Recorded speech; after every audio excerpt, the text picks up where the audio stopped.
Wait, there we are. Good morning. It's a new year, and we have a new song for you. The words are going to be up there. You'll also find music for it in, there's some copies in the pews, and I will sing it through once, and then we'll all sing it together, but if you want to, please feel free to join in whenever you would like, even from the very first note. We are one with each other, we are one with all life, we are one with the mother, we are one with the light, we are one with the forest and all the sea and sky, we are one with all people, we are one, you and I. We are one with each other, we are one with all life, we are one with the mother, we are one with the light, we are one with the forest and all the sea and sky, we are one with all people, we are one, you and I.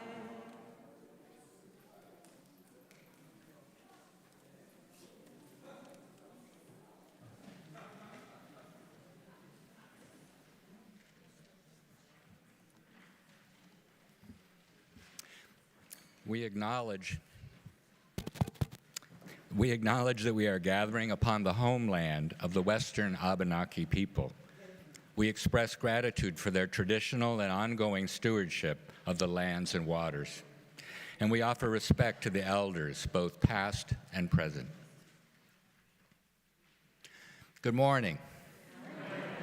I'm Tony Whitty, your worship associate this morning. My pronouns are he and him. On behalf of the entire worship team, I am delighted to welcome all of you, those of you in the sanctuary and those of you watching the live stream. We deeply appreciate your presence and fellowship as part of our beloved Unitarian Church of Montpelier. For 160 years, this church has been a sanctuary for those seeking spiritual sustenance as well as peace and justice in the world. With you, we continue today on that path. It's always a pleasure to have newcomers and guests join us for our worship. If this is your first or second time visiting and you wish to do so, you are invited to stand or wave your hand so we might offer you a special welcome.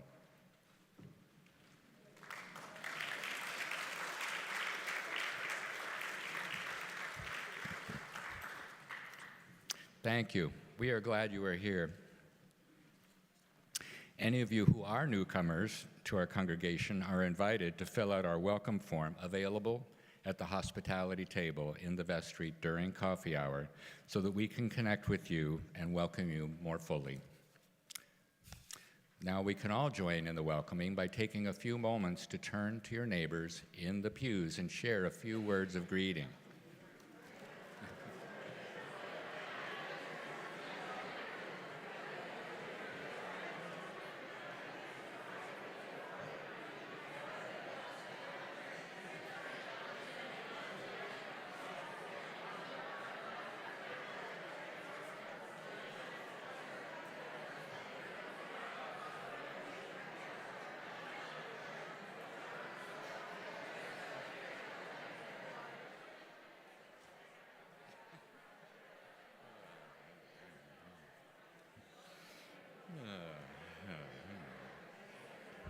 Thank you for sharing these warm greetings.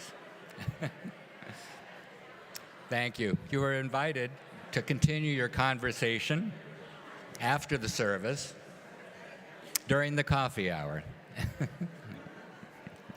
Please know that we have hearing assist devices available on the table at the rear of the sanctuary, and you can listen to and watch the service in the fireplace room downstairs if you should need to leave the sanctuary for any reason.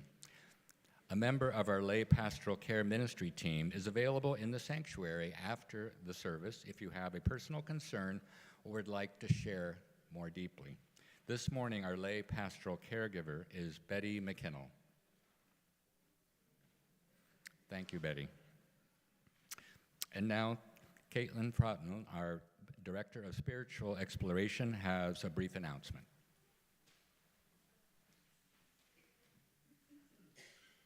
Good morning.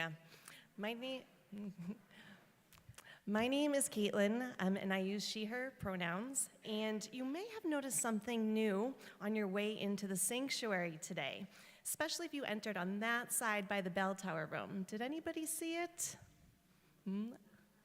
Yes, it is a soul work cart. It's our new cart.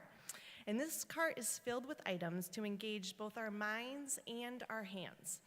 Now, you might assume that this cart is for all the kids here today with us, but it's not. It's for all of us, kids and adults alike. Neuroscientists have found that repetitive rhythmic handwork, like knitting, crocheting, embroidery, and mindful coloring, can lower stress, slow heart rate, and activate brainwave patterns similar to those found in meditation. And fidget items like pipe cleaners, wiki sticks, and finger mazes can help with self-regulation and freeing our minds to listen. This is true for both adults and children. So each of you is invited to explore our new soul work cart on that side of the stairwell when you're going downstairs. See what helps find your own centered space in worship. And it's another way to nurture our ongoing journey of spiritual exploration together.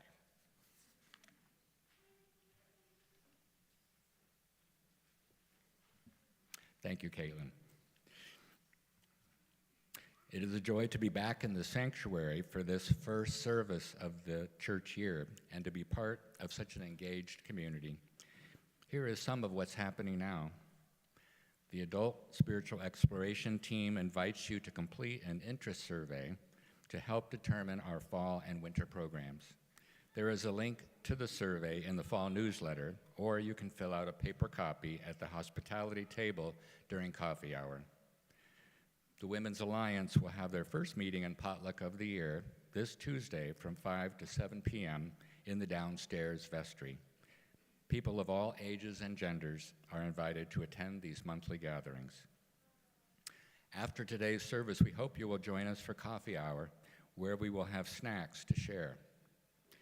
There is a lot more going on in our community, so please consult the weekly e-news, which is carefully updated each week for its Friday morning publication. And now, let's take a deep breath. Make sure our cell phones are silenced and enter more deeply into our time of worship with the prelude performed by our new pianist, Sara Huff.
We return once again to this time and this sacred place, a time and a place made holy by the flowing and merging of our personal histories, like a river into a common story of kinship.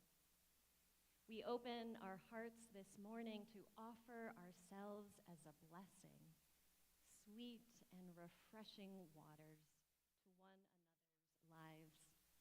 We open our hearts to ground ourselves in the gift of the connections we share and to find steadiness in the depth and meaning of this community. With joy and with gratitude, let us once again worship together this morning. And let us join our voices together in song for our opening hymn, number 100 in the gray hymnal. I've got Peace Like a River. Please rise in body or spirit.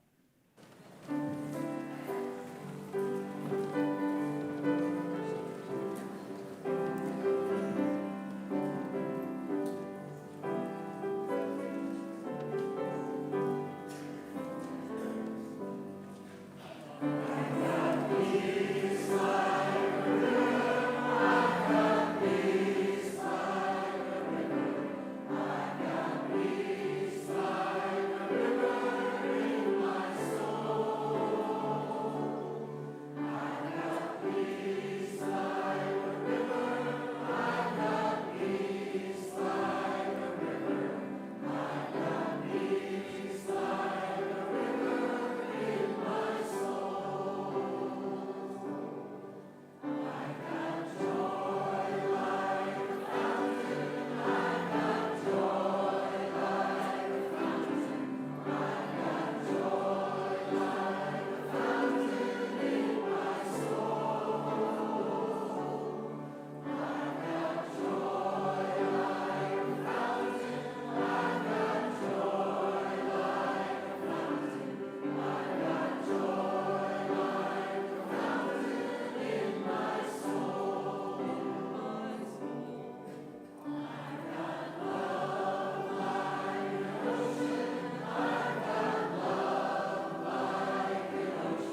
Let us now light the chalice, symbol of our Unitarian Universalist faith. This morning, we welcome the Fraughton family to light the chalice.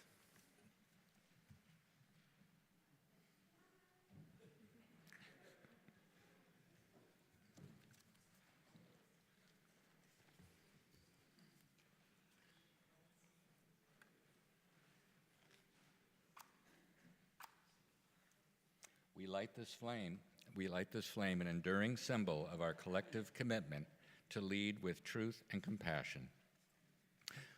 We are the Unitarian Church of Montpelier. We are bound together by love within this safe and nurturing community. We gather as we are and as we aspire to be. We accept some discomfort to stretch beyond past boundaries and habits. Please join now in saying our congregational covenant. We covenant to speak honestly and listen deeply to each other and the voice within. Treat each other with compassion and honor our differences. Take responsibility for the impact our words, actions, and inactions have on each other. Honor each other in times of need and of grief, and celebrate the beauty and joy in our lives. Honor the gifts of the past and be gentle with each other as we grow. Encourage each other in the brave work of creating a more beloved community and a healthy, sustainable world. And forgive each other and start again. This month, our worship theme is kinship. How appropriate then that today's service is for all ages. Children, we welcome your energy and enthusiasm. They are both holy and sacred. Caregivers, thank you for inviting us into this important time of your lives to help raise your children to be rooted in our Unitarian Universalist values.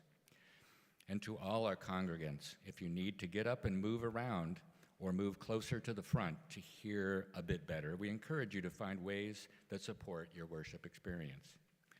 Let's welcome our families and each other with a smile, a wave, or a thumbs up, as every one of us here today is the embodiment of our vibrant, growing community.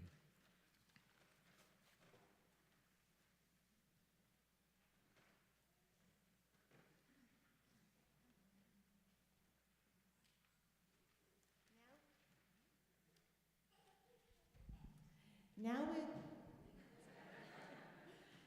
we will have a time for all ages. This is a part of our worship service where everyone, from our youngest to our eldest, shares in a story or special moment together. I'd like to invite anyone who would like to see better or participate in the telling of today's story to come up now.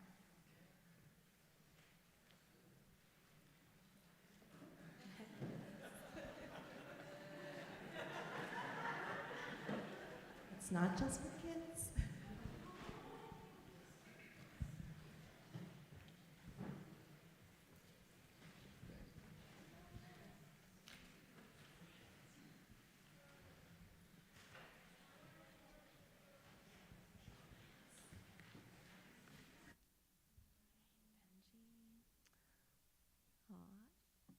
Everyone's gotten so big.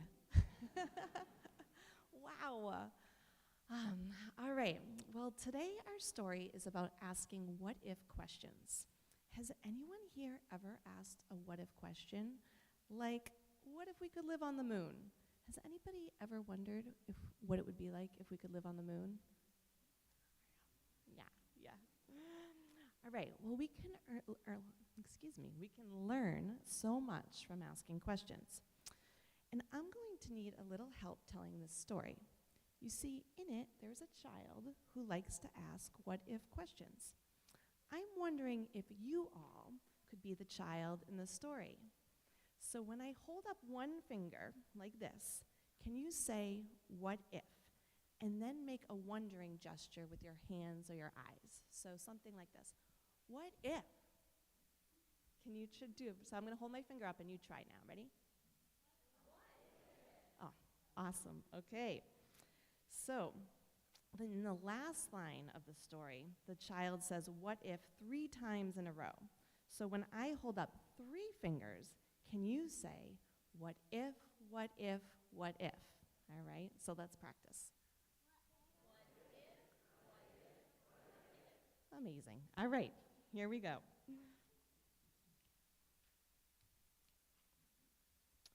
Once upon a time, there was a child who loved to ask questions, all kinds of questions. But their favorite type of question was the what if question. Well, it often seemed like the child spent all day and night asking what if questions to everyone in their lives. The child asked things like, the sky was purple. I was a dog. The floor was really made of lava. The child asked all kinds of questions, silly questions, serious questions, spiritual questions, questions about emotions, questions about food, questions about friends, and any question you can think of. You can bet this child asked them all. Well, one day, the child and an elder were walking in the rain, and the elder said that they could feel the spirit of life when they walked in the rain. What is spirit? Asked the child. Spirit is the invisible part of us that makes us feel connected to something bigger than ourselves, full of wonder and deeply alive. It's the spark inside us that reminds us that we are connected to everyone and everything else. The child held out their hands as they collected raindrops. They asked, "Spirit is water." The elders stopped and held out their hands as well. As the raindrops collected in the elders' hands, they looked down at the child and said, what if spirit was water? Then that would mean that spirit is both in us and all around us, that spirit is both above us and below us. It's why a woman's water breaks when we're born, and why some religions observe the rituals of baptism. If spirit was water, it would mean that spirit has no gender, and that spirit takes the shape of whatever container spirit appears in, which would explain why there are so many different belief systems. But if spirit was water, then let me ask you, child, what does it mean when water is polluted and oil spills? And if spirit was water, would that not mean that every natural place is a sacred, holy place? Would it mean that every thunderstorm was a church without walls? If spirit was water, would it mean that life itself is simply learning how to be and flow like water, how to give life to others, and how to refresh and quench their thirst with your presence? What if spirit was water, my child? To which the child responded,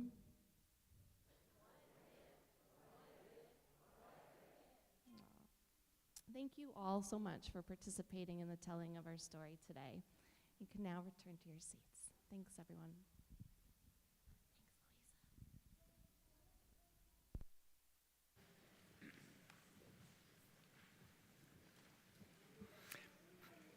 The act of giving is a spiritual practice as important as any other element of our shared time of worship. Each month, through the UCM Community Pouch Program, we share part of our collection with an important church fund or a community organization aligned with our values. This month's Community Pouch recipient is UCM Care Fund, which provides financial assistance to church and community members for such critical needs as emergency shelter, food assistance, heating bills, and more. Requests in recent months have piled up and the Care Fund is depleted. Half of our cash offerings will go to our pouch recipient. The other half will directly support the mission and ministry of this congregation. You can find the offering pouches at the end of the pews on the side aisles. Please pass them toward the center aisle. We are grateful to each and every one of you for your generosity in its many forms. Your offering will now be gratefully received.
Thank you, choir, for blessing us with that music. Thank you for the leadership of Danya Prince, our music director, and another warm welcome to our new pianist, Sara Huff. Thank you.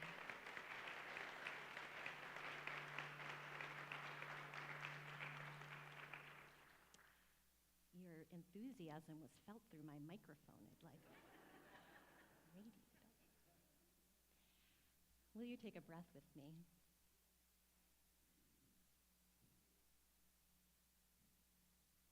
I invite us into a time of meditation and prayer, just tuning into your own heart and body in this moment, noticing how you have arrived into this time of community, of worship,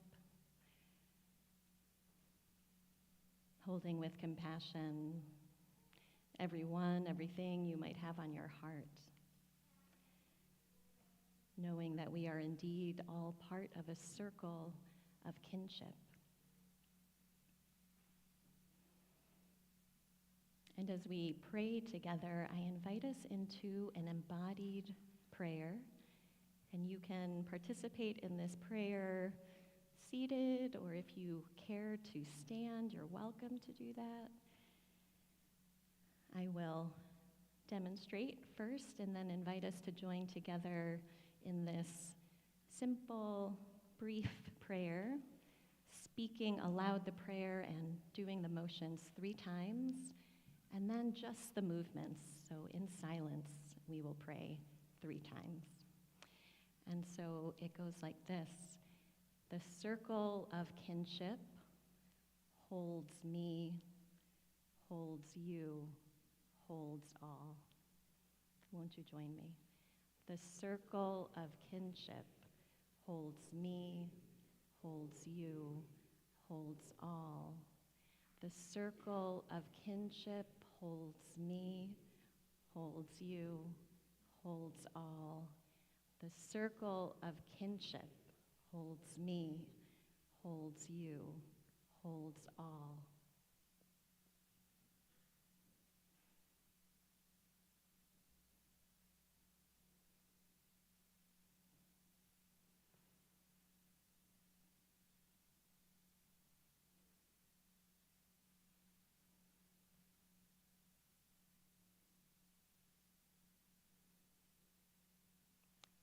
I invite us to share in a few moments of quiet meditation together, the close of which we'll sing Spirit of Life, and you can join again in the movements to that song, or just sing it, or just take it in. Let us have some moments of quiet.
Wonder River by John Rodell. I had been carrying hope in my pocket, like it was polished gemstone for years.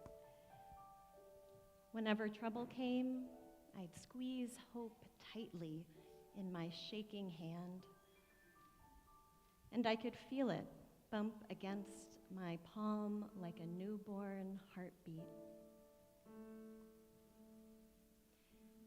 That's how I knew that I was safe. Recently, though, I somehow lost my hope. I have no idea if I put it down somewhere or if it slipped out while I was fumbling for my keys. Without being able to hold on to hope, I soon became lost myself. After a while of wandering on my own, I bumped into Hope, who looked so different. Hope was no longer a little gemstone that could fit in my pants pocket. Hope was now a wide stream cutting through the woods. I thought I lost you, I admonished. The river grabbed a couple of rainbow trout and used them to smile at me. Lost me, the water babbled. That's impossible. Well, one minute I was holding on to you, and the next you were gone. I needed to change forms, Hope replied. Why? I asked. Because you've been carrying me for so long that I decided we should try something different. What's that? I thought I would take a turn carrying you for a bit.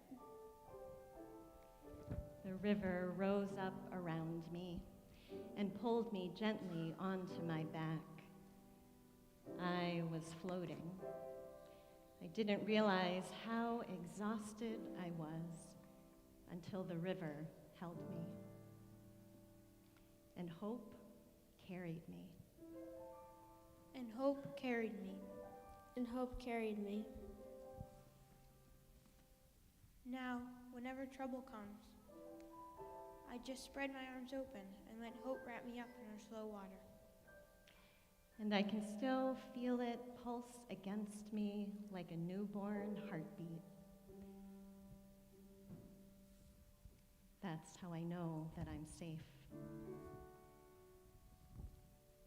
I don't know where we're going. Hope and I still appear to be lost. But at least we're together.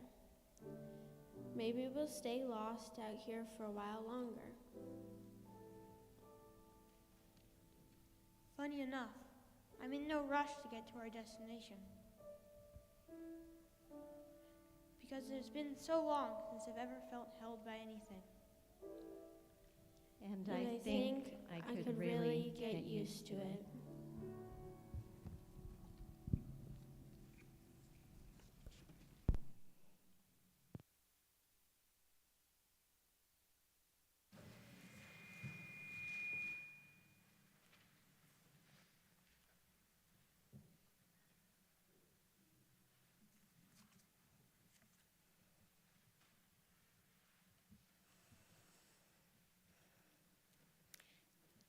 This past August, my family was fortunate enough to be invited to my cousin's wedding on the island of Oahu in Hawaii. This trip required a full 24 hours of travel, starting with a very early morning flight out of Burlington. The night prior to our departure, we learned that there had been an earthquake off the coast of Russia, sending out a massive force of energy into the Pacific Ocean. And the Hawaiian Islands, as well as other islands in the Pacific, were under a tsunami warning. My spouse, Jared, has family living in Kauai, so we were texting with them, as well as with my family in Chicago and Los Angeles, all of whom were to be traveling the following day. All of us were watchful and nervous. I had a restless night as I tried to sleep, but was actually monitoring the magnitude and speed of ocean waves, as well as air traffic into and out of the Honolulu airport. That night, I was acutely aware of how an earthquake and unsettled waters in one part of the planet could reverberate and affect someone halfway across the globe. There is no escaping or denying our interconnection. Nothing happens in isolation, living as we do on a planet held together by the delicate balance of biological systems all working together. Thankfully, the 8.8 magnitude earthquake was not quite big enough to cause the potentially catastrophic tsunami across the Pacific that was feared. Our interdependence is at the heart of our kinship. We are kin to the earth and all of the beings of the planet and to one another, human to human. We are part and parcel of the same earth, vulnerable to her power, dependent on her nourishing food and water, delighted by her colorful canopies of trees, and comforted by the embrace of her rivers and fields. As nerve-wracking as that reminder of this kinship was on that particular night, I am also regularly reminded of the wonders of our kinship. I feel the power of belonging, hopping across river rocks and floating on ocean waves. I feel it now, looking out at all of you, knowing that our lives are intertwined by a chosen faith, shared geography, and a common love for this world. We belong to one another. And how profound is the need to sink into our kinship in this moment? There is so much that is tearing us apart in our wider circles of belonging, and yet the deeper truth is that we are connected to one another and need one another in order to survive. This kinship is something that we cultivate here in this religious and spiritual community. Some of you are literally kin to one another, arriving here with your parents or grandparents, your children, your cousins. Most of us are chosen kin, drawn together by a spiritual impulse to be part of something greater than ourselves. And so we return today, taking up once again the rhythm of our communal life, gathering for song and story and prayer, asking questions, seeking hope, accompanying one another through birth and through death, acting for democracy, justice, and a healthy planet to leave the next generations. Here you are welcomed, just as you are. Here you are held by the loving embrace of a community that can help you carry what you cannot carry alone. Here we remember that kinship is the source of life and love that will draw us back together even when we are lost and exhausted. Kinship carries us home.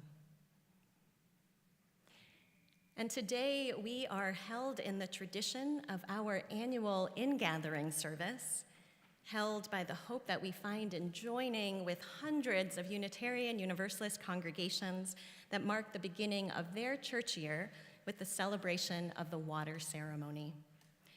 The Unitarian Universalist water ceremony originates from the Women and Religion Continental Convocation of Unitarian Universalists, which took place in East Lansing, Michigan in 1980.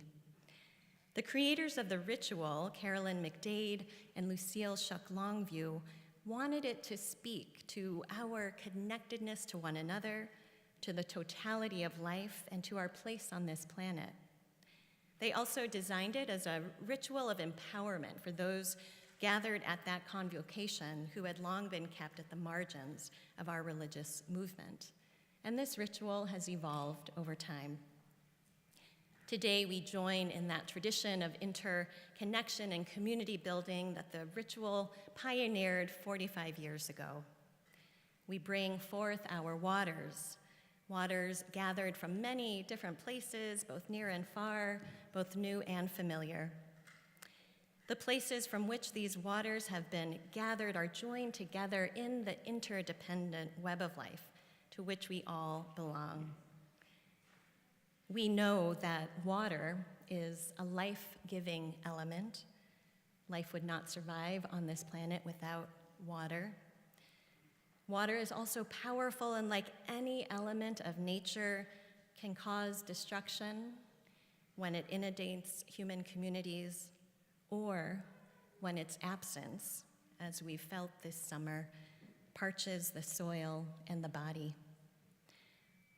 Water is a sacred element that reminds us that we are indeed all connected and that our collective well-being is bound together.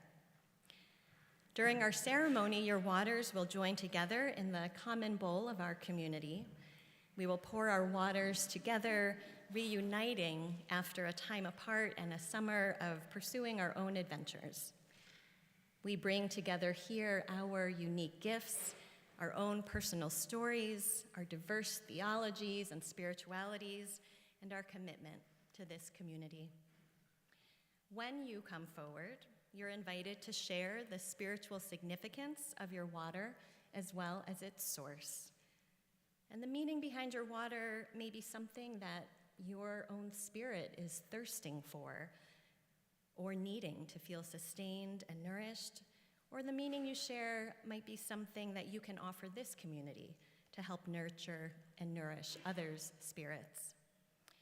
Here are some examples for you. They will appear in just a moment.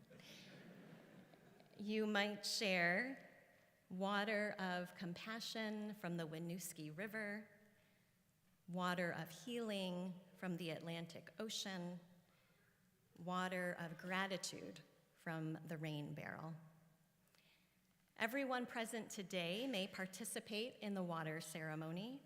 Children, adults, first-time visitors, long-time members, and friends. There are also 2 pitchers of water that are available near the bowl. For those of you who may not have brought water with you, you may pour symbolic water into the bowl. And after all have shared, we will also pour some water into the bowl to represent the waters of those who are joining worship online this morning. In addition to sharing your water this year, you are invited to join in acknowledging the suffering of those who are denied access to life-sustaining water, most especially the people of Gaza. Palestinians in Gaza are dying of starvation, thirst, preventable disease, and weapons of war. If you have brought an empty cup with you, you can place it near the bowl before pouring your water, and there are also some small paper cups on the windowsills. You're welcome to bring one of those forward if you wish. May our empty cups, symbols of deprivation, serve as a prayer for nourishment and peace. And in just a moment, I'll invite you to come forward using the side aisles.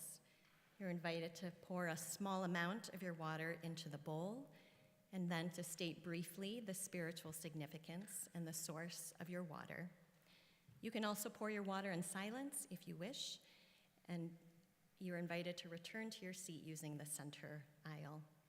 If you're joining worship on the live stream, please share the significance and source of your water in the chat. So I will invite Caitlin to start us off, and then you're invited to come forward, again using the side aisles and starting with the first row. Let us now begin.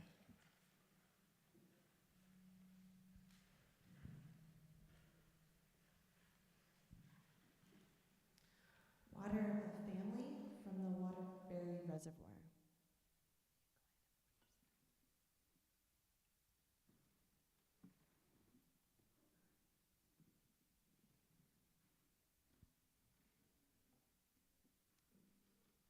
Water representing home and simplicity from my outdoor faucet.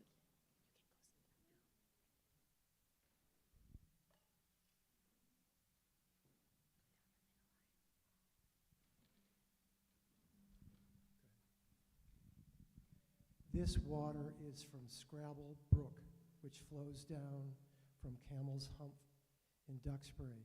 And it was in this brook that Mary Jane and I were married 51 years ago today.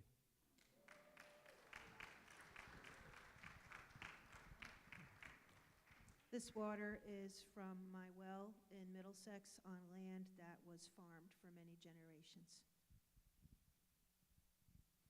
This water represents sisterhood, as my sister was able to come here this year and visit.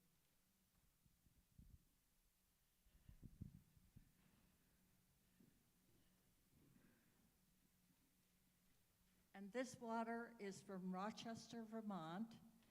It's the municipal water system. It came out of the faucet where I live. And please come visit me at the Park House in Rochester. This is virtual water in memory of beautiful places we've been this summer. Serpent River in Ontario, Lake Superior, and Hill Lake in Minnesota.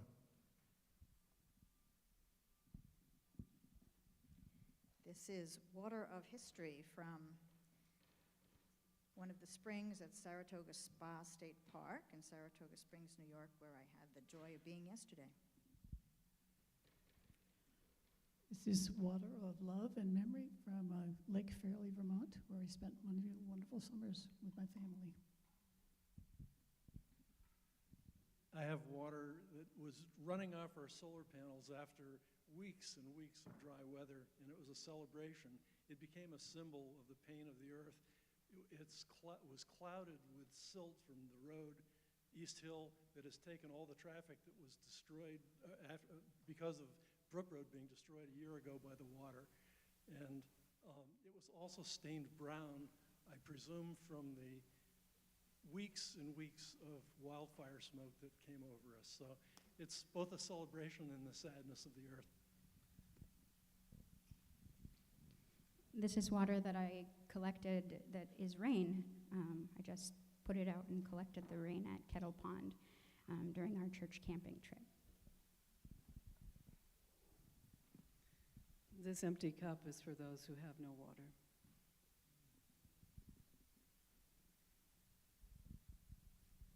This is water of serenity from North Montpelier Pond, where we were kayaking yesterday afternoon.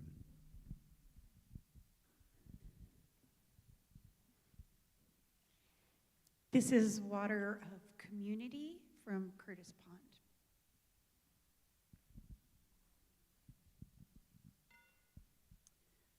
Water of breath and rhythm and rejuvenation from Cape Cod.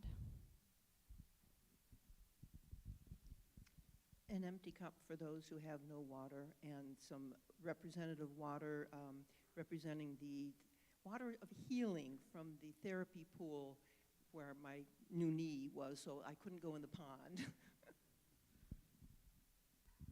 This is water of peace from Nantucket Sound.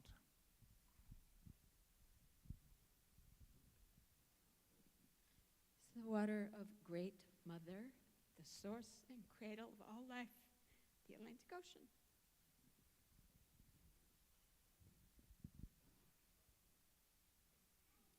For those in Vermont who are running out of water, and this is from my rain gauge on my deck, and it's teaching me patience, because that's all there is. This is well water, and we're grateful for it. We know some people's wells aren't holding up in this drought. We have used a lot of water and a lot of hours trying to keep our plants alive and trees.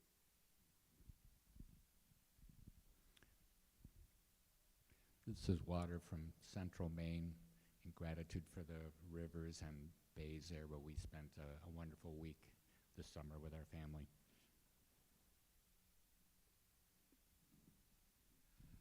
This is water from 26 State Street, where this summer, after returning from Japan, putting together a shower system so that this winter, maybe by the time snow flies, there'll be a couple showers up there for people who need them and for the sake of an overflow shelter in the winter. So we're trying to get water going for that. And a personal service announcement, because the water main broke down here on State Street last night, it's recommended that if you're drinking water in the downtown vicinity that you might boil it first. This is water from the ocean. Hi, this is symbolic water from the Montpelier Pool and Wrightsville Reservoir, which brought me many hours of happiness and refreshment this summer with people of all ages. This is water of friendship from a small pond called Mohawk Pond in Litchfield, Connecticut, where I attended a reunion with a friend I had not seen for over 50 years.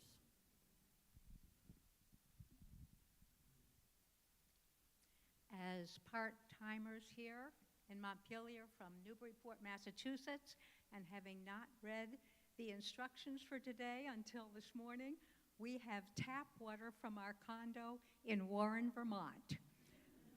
That brings us such peace and joy, and it's so grateful to be back here again. This is water, just plain water, to remember the people of Sudan and Gaza and all the people of Africa who don't have water.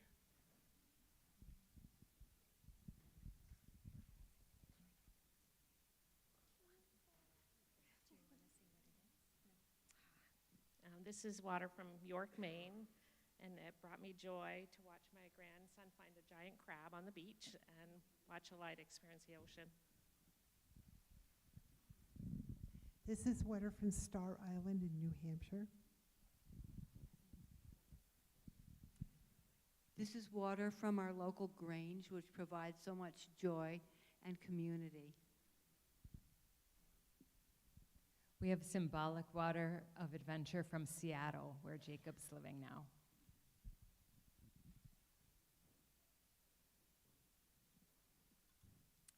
Like many, this is water from my tap because I'm grateful that it's still coming out.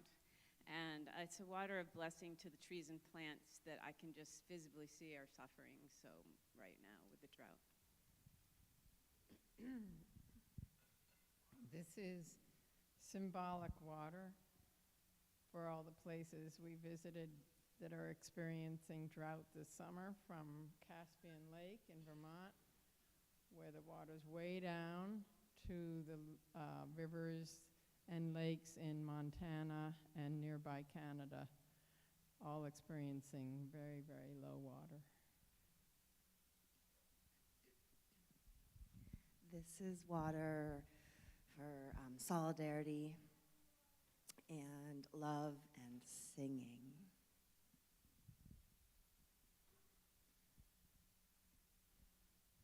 This is water of healing from Barnegat Bay, New Jersey, from family trips there, and water that has improved in quality over my lifetime.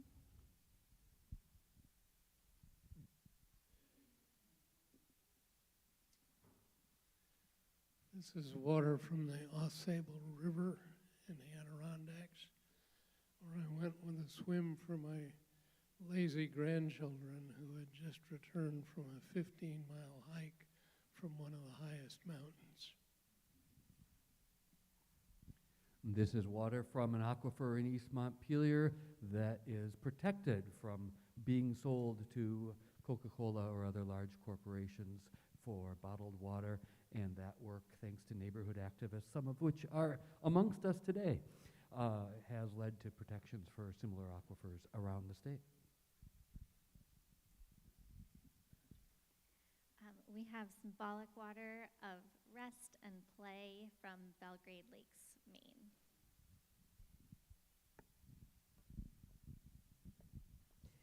This is water from visiting my daughter from the ocean in central Maine, and from visiting my sister-in-law in Rhode Island, and from visiting a friend of 68 years in the Catskill Mountains.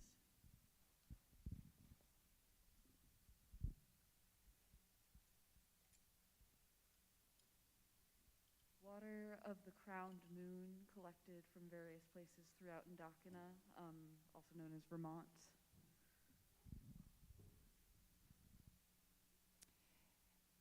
This water is for Linda Olderschlager, who's visiting but wasn't well today, in memory of her daughter Karen from Owl's Head, and also from my family place on Inner Heron Island, Maine, and blessed family memories.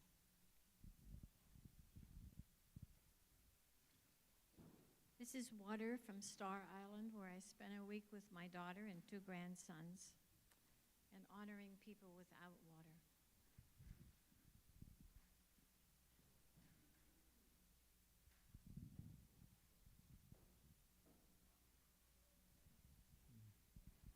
This is water from the North Branch River behind our house and behind our church. And it makes us realize that how grateful we are that the water is there, even though sometimes a little bit more than we would choose. This is water of gratitude and hope from the 9/10 of an inch that was in my rain gauge a little more than a week ago. This is water, symbolic water of connection from the Somerset Reservoir in southern Vermont, which I'm here to tell you is not easy to get to.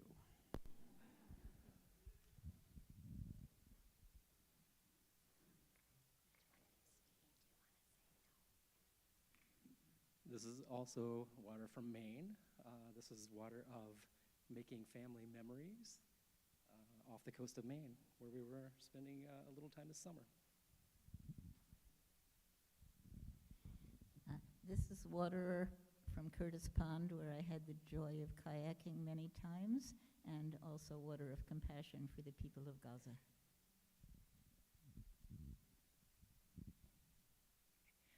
This is water from Elmore, a beautiful well in Elmore that's still going, and it hopefully will symbolize the liquid flow of peace, kindness, and community that I feel in here and that we have to have. This is water from the inland sea portion of Lake Champlain off of North Hero. This is Atlantic Ocean water from Lubec, Maine. It's water centering, and I spend a week there every summer playing my cello for about 5 hours a day, which helps center me and is also joyful. Mine is water from Lake Wabansie in Oak Ridge, New Jersey, where 3 generations of girls in my family have enjoyed summers. This is water from Wrightsville Reservoir, where I swam almost every day this summer. It's for gratitude and empathy. And this is water from Lake Nineveh, Plymouth, Vermont, where I spent a really wonderful day with my family, canoeing and kayaking. And also my empty cup for all the Gazans who are suffering so much.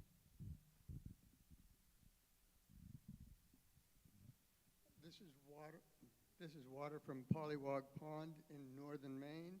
It's celebrating beauty with nature and being off the web.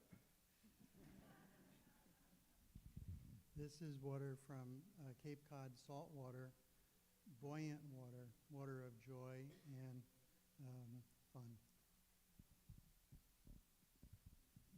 This is water from the Green River Reservoir that represents the love and friendship I share with my family. This is water in celebration of all of those who feel called as scientists, as social workers, to devote their lives to managing and helping the world appreciate the relevance of water.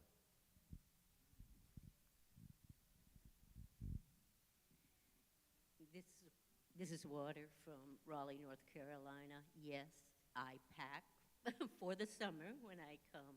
My roots are here in Montpelier at this church.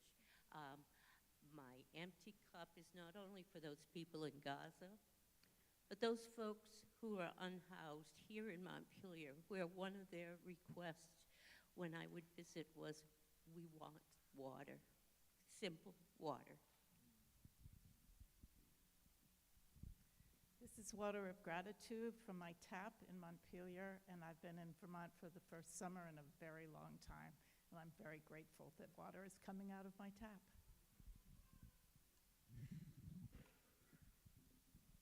This is symbolic water of equilibrium from Pembroke, Maine, from the Reversing Falls.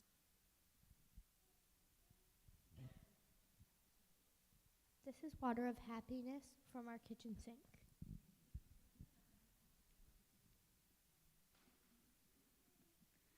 This is water of grief, honoring the world and its people, and honoring my husband, and love and planting trees.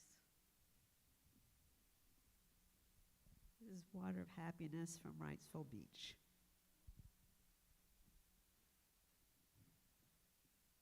This is water gathered in the moonlight in Lewis, Delaware, in honor of Carl's Aunt Reed. This water is from,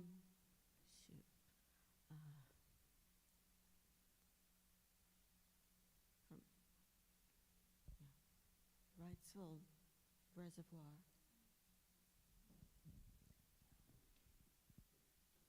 This water is from a spring that fed many families for many years and goes on to North Branch River, and may it continue to spring hope. This water is from our water cooler in our hallway where we live at the Gary residence. It's water of gratitude that we can get a fresh drink of cold water anytime, day or night.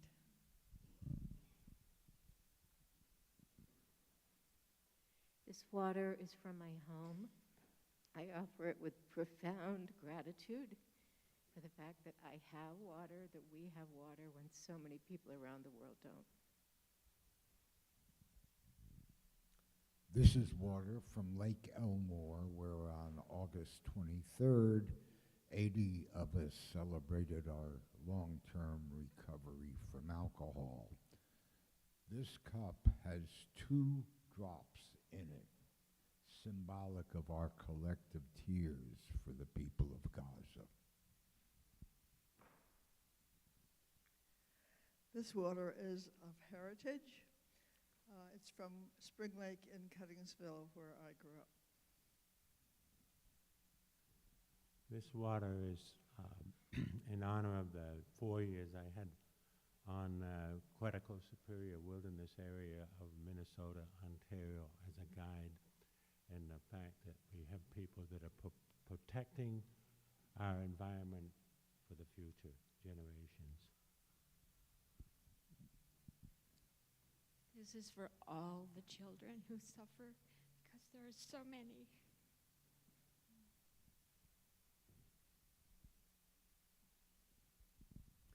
This is water from Essex, Connecticut, where the Connecticut River flows into the Long Island Sound, and also symbolic water for Palestinians in Gaza and the West Bank.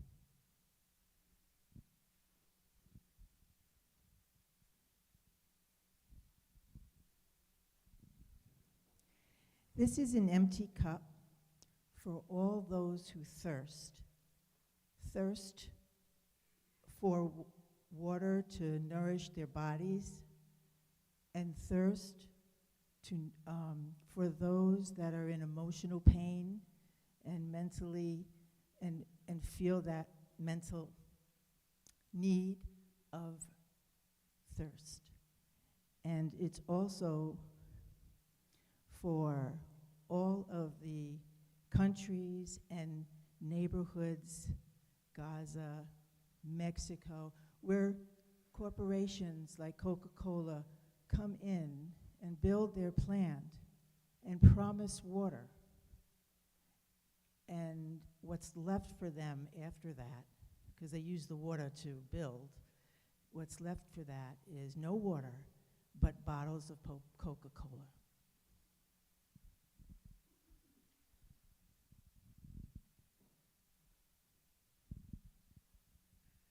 I have another empty cup for people in Gaza, for the hostages.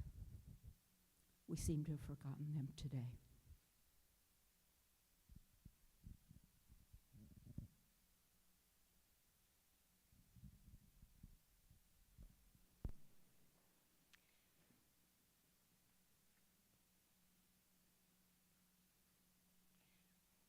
We pour this water for those who are not present in the sanctuary, but are part of the community, past and present.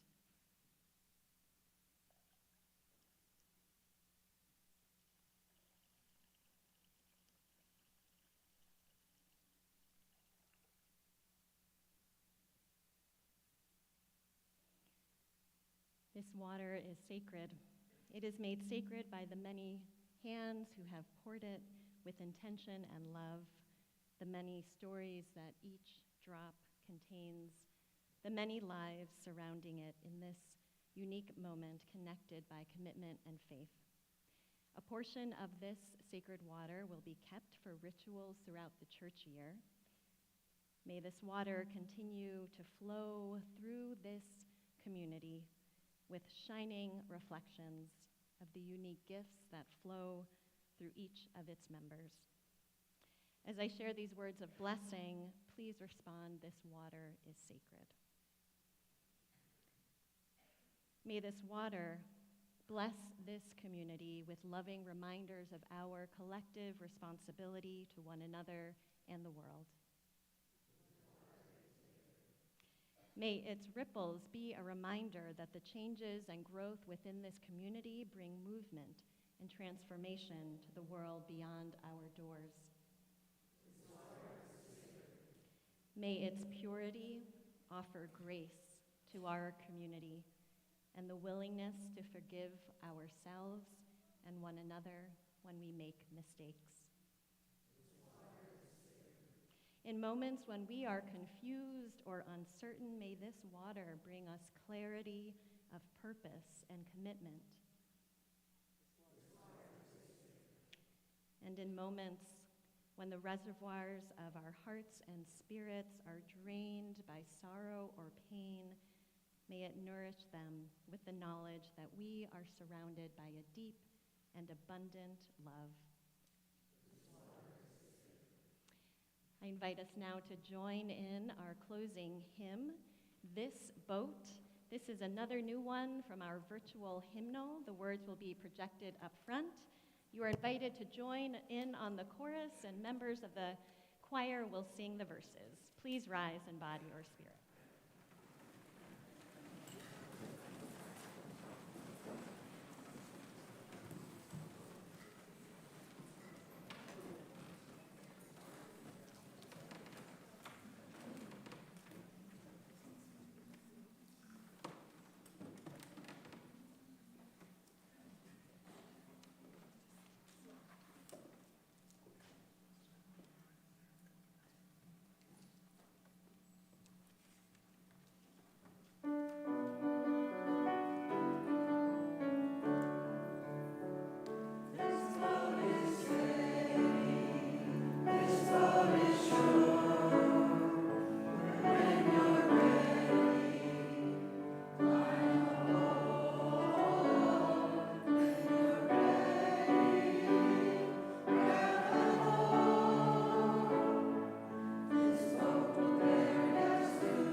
Extinguish the chalice and carry within each of us its healing flame, the warmth of community, and the spark of hope into the days and the week ahead. Please join now in our unison mission statement. We welcome all as we build a loving community to nurture each person's spiritual journey, serve human need, and protect the earth, our home. May you feel refreshed and nourished by the waters of this community as you go from here. May you know that even when you are feeling lost and unmoored, you are held and carried by this community and by a love greater than us all. Let us remember that we travel together on this blue boat home.